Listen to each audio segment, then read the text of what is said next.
Ils l'ont tué. Ils ont tué le président du Manidem, Georges Anissé Ekane. Depuis ma déclaration du 25 septembre 2025, faite sur la base de la résolution du Conseil national du MRC du 6 septembre 2025, par laquelle il était laissé à chaque électeur la liberté de voter en son âme et conscience pour un candidat de l'opposition de son choix, je m'étais imposé le silence, car notre parti était et demeure à ce jour dirigé par le président national par intérim, M. Mamadou Yacouba Mota. J'ai repris la parole le 17 octobre face à la gravité des premières violences post-électorales pour exhorter à la retenue, à l'esprit de discernement, au respect de la vie humaine et du verdict des urnes.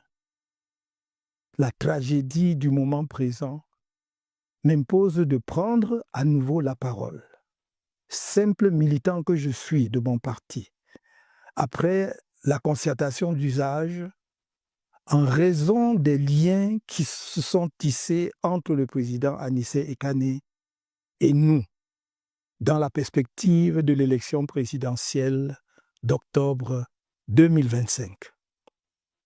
Sa mort en détention heurte violemment les consciences.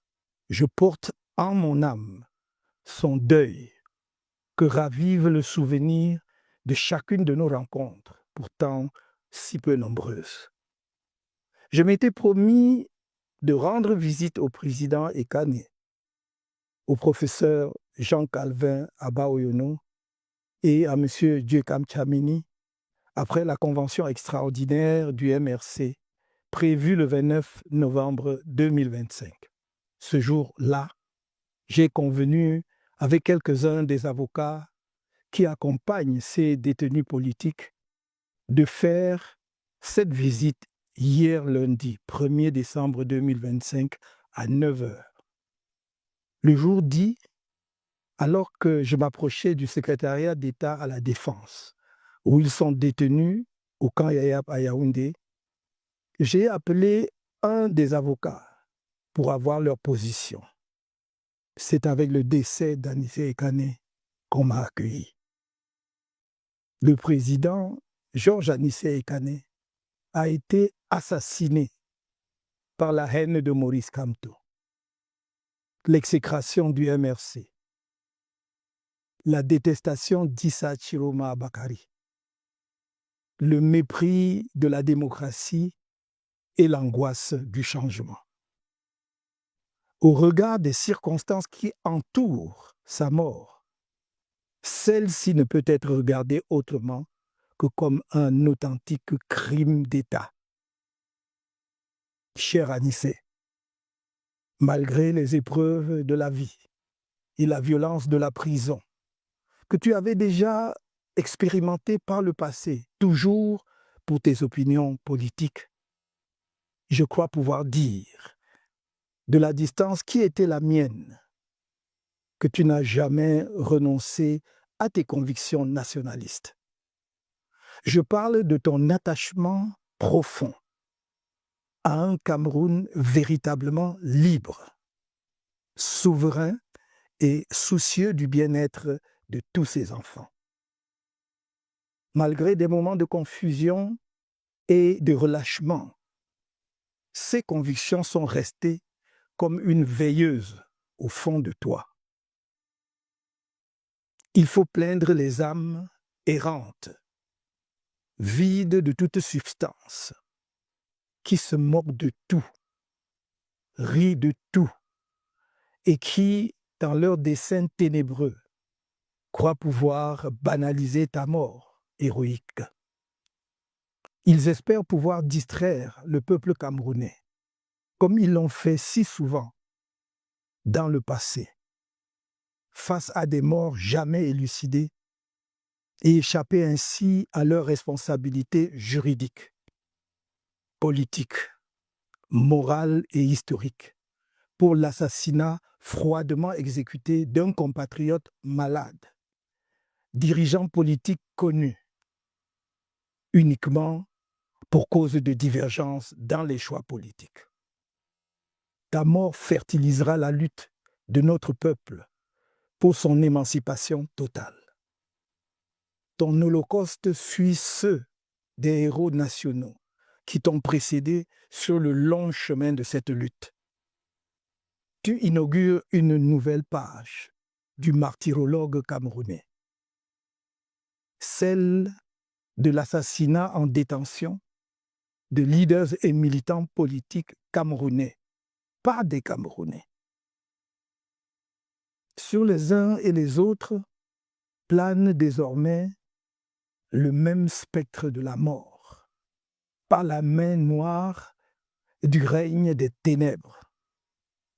À qui sera le tour suivant?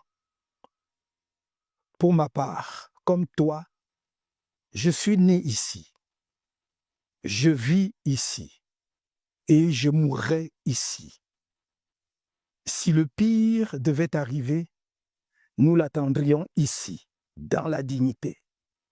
Et les humiliations répétées n'y changeront rien.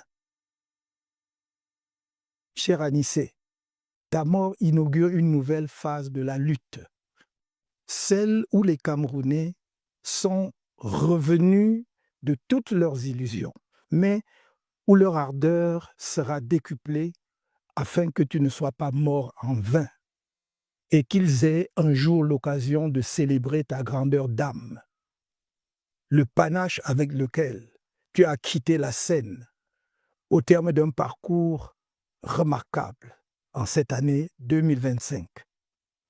Car de la grandeur, tu nous en as montré.